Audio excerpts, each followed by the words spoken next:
Alright guys, it is time for some filler content! Yeah, I'm gonna peel back the curtains a little bit on this one and show you the world of making a DannyTRadio video. And I figure, what better way to start it off than show you what I've been working on these last couple months?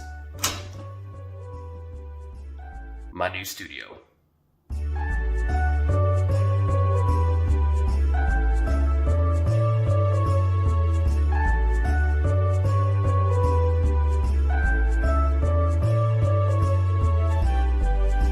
So yeah, not exactly top of the line stuff here, but guess what? I don't give a shit. Why? Because you're not going to be seeing any of this in my videos. What you're going to be seeing is this. Yeah, hopefully that's the first thing you guys noticed. The Jersey wall is back. It was the backdrop to a lot of my older videos. I really like it just because it's simple, it's self-explanatory. Like, once you see a background like this, you kind of know what to expect. All right, listen, I'm sorry I'm carrying a big-ass microphone right here. As far as why I don't have like a little lapel mic on right now, I have one, but it's broke, so sorry you're stuck with this.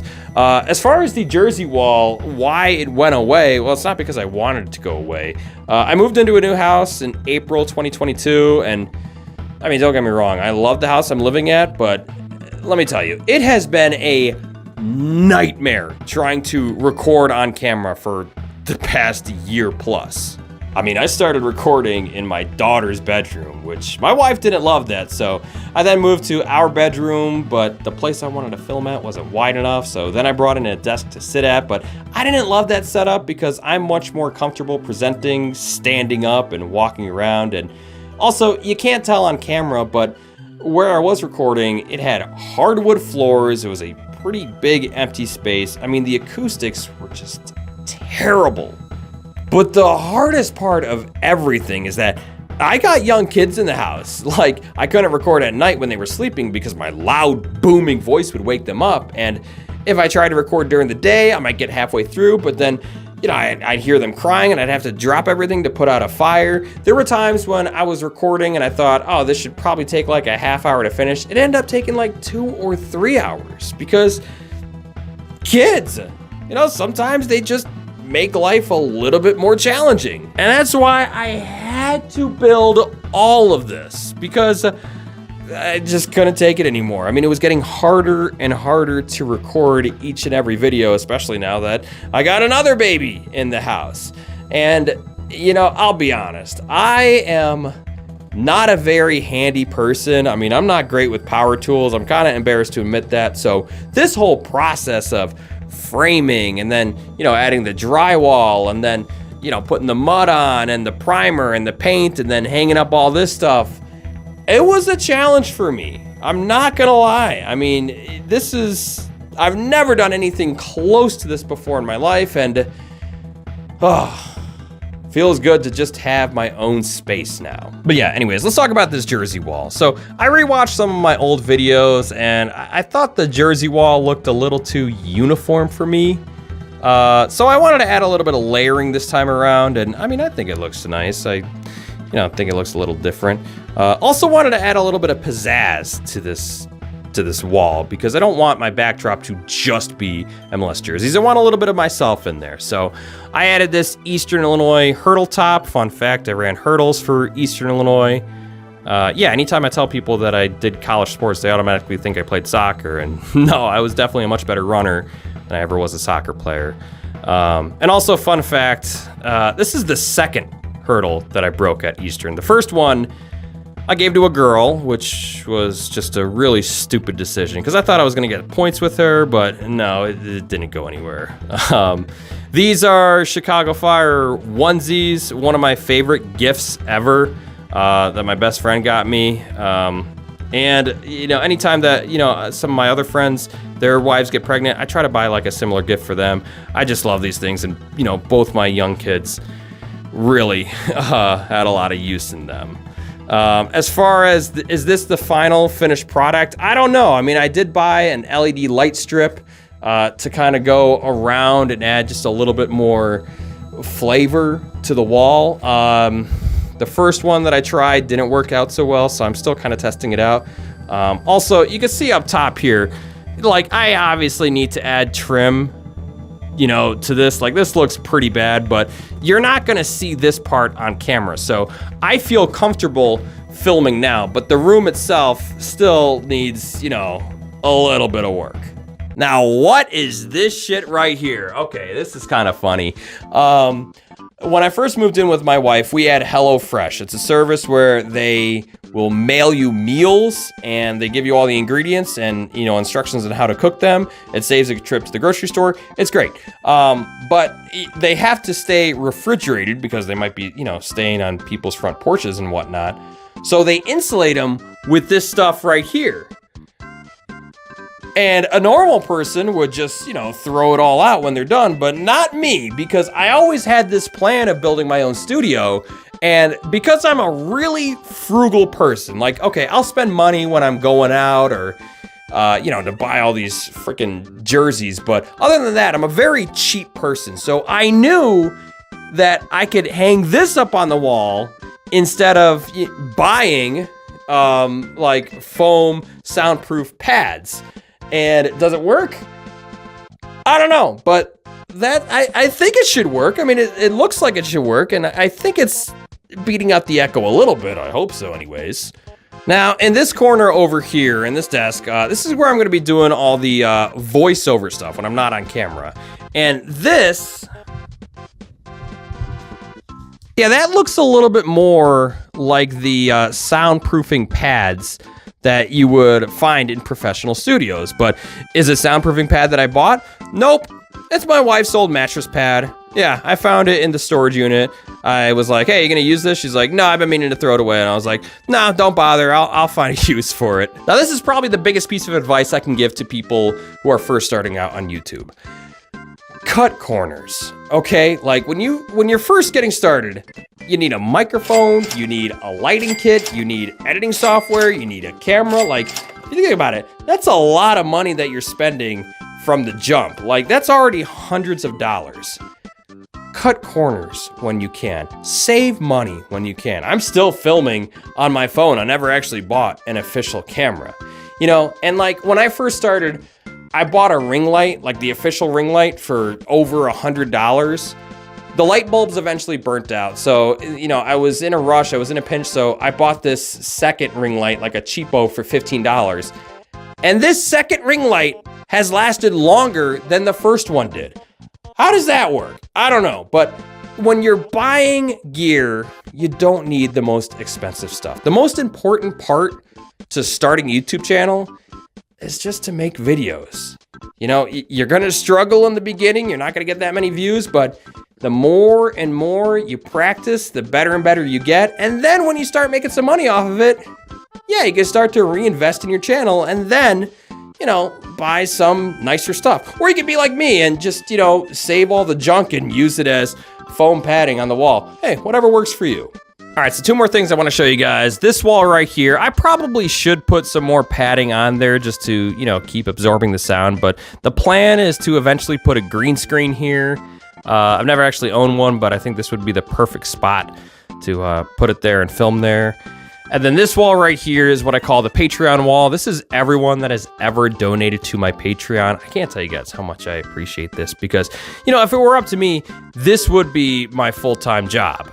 But I don't make enough money doing this. You know, it's just, unfortunately, it is what it is. But I'm going to keep making videos because this is really what I love to do. And these guys right here, I mean, they basically helped pay for this studio. So, I mean, I'm so appreciative of every one of them. And I just wanted to find a way to immortalize them in this studio. And I felt the best way to do that was to write their name on the wall. So now it's time to actually make the video. And first things first, you got to come up with a topic. Now, I've mentioned this a couple times before. I was heavily influenced by guys like KTO and Flemlo Raps. They make videos about American football, just kind of telling the stories of that sport. And then I found out about Mike Korzemba. He made videos about basketball. And then there was a hockey guy, there was a baseball guy, but no one was really doing it for MLS. So that was my mindset. I just wanted to be like the KTO of MLS. And I mean, when I first started this channel, like, yeah, I was all in on this narrative style video essay for my channel. My first couple videos, they were all this. But as I've grown the channel, I've started to branch out a little bit. I started doing, ranking types of videos, which those are super easy to make, and, people got a kick out of them for some reason. And then I've also included like current events, which, I had to drop everything and talk about Messi coming to MLS. I had to drop everything and talk about Greg Berhalter. Those videos aren't as fun for me to make just because I feel like I'm under a really, strict time crunch.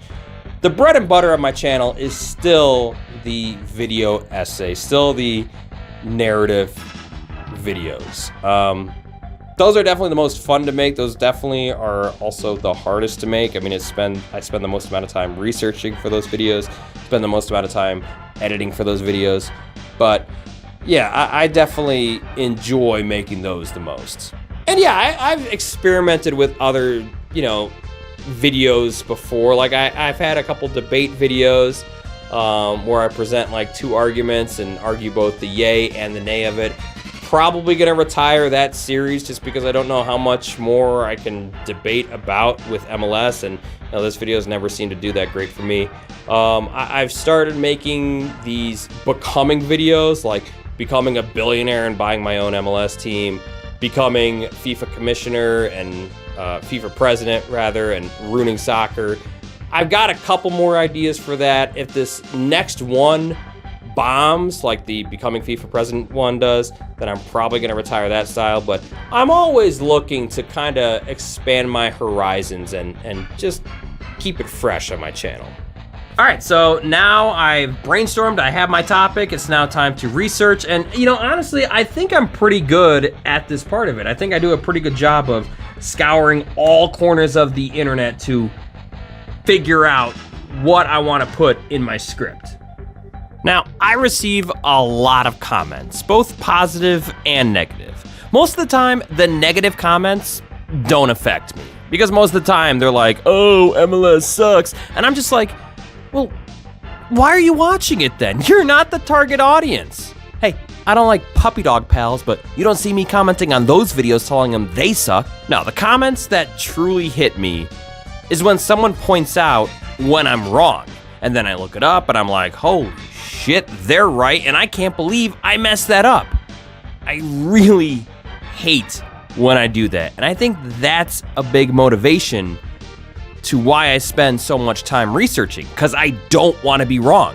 After the research is done, it's time to type the script. One of my biggest pet peeves is when people just copy and paste from like a Wikipedia article. It's so lazy, and it's really obvious when people do it. It's fine to get information from Wikipedia as long as you check the sources, but God, just put it in your own words. Now, the hardest part for me is trying to add humor to the script, because humor is subjective, and if you're not funny, you can just come off as cringy, and you can lose a viewer and they can click off a video real fast, and if it's the first video they watch, they can be turned off from you forever. I don't really like to present humor like, okay, here's the setup, now here's the punchline, and now you laugh. Instead, I try to be more subtle with it. A lot of times, it's just how I react to certain situations with my tone and my inflection. If I do tell a joke, I don't like to make a big deal of it. I just like to tell it and then move on real quickly. All right, recording, the fun part. Well, first, what am I gonna look like?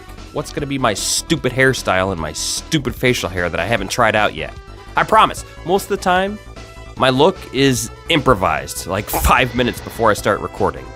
I put these 3 little tape spots on the ground to know where the tripod legs go, and I put my laptop on the ground, get in position, and I just start recording. I like soccer. Here's the thing though, I usually record each part of the script 2 or 3 times, because I need to figure out how to say certain lines. Do I read it like, oh, what the hell? Or should it be more of like a, what the hell? Or maybe even, what the hell? And then finally, it's editing time. I use Sony Vegas. Why did I choose that over Adobe Premiere? Well, because it's cheaper. Just like why did I choose GIMP over Adobe Photoshop? Because GIMP is cheaper. In fact, it's free, so of course I'm gonna choose that. Editing is definitely the longest process. It is a beast, no matter how good you get at it. The hardest part of editing, though, is inserting the videos, because I can't just take a whole MLS highlight and paste it in there, because then I'll get a copyright claim. Let's talk about copyrights. Okay, on the one hand, I have no reason to complain, because I don't own the clips. MLS does. They have every legal right to do this. On the other hand, I'm kinda like providing free advertising for the league. I can't tell you how many times I've received comments like, oh, since I started watching your videos, I've gotten a lot more interested in MLS. Hey, Major League Soccer, that's a good thing. You want more eyeballs on your league. I get why MLS and other companies for that matter, I get why they're so stingy about copyright, but God, I wish it was just a little bit easier. So how do we get around copyrights? Well, your clip can't be too long. And as far as MLS clips are concerned, I found that 6 seconds is the magic number. Any longer and your video is gonna get claimed no matter what.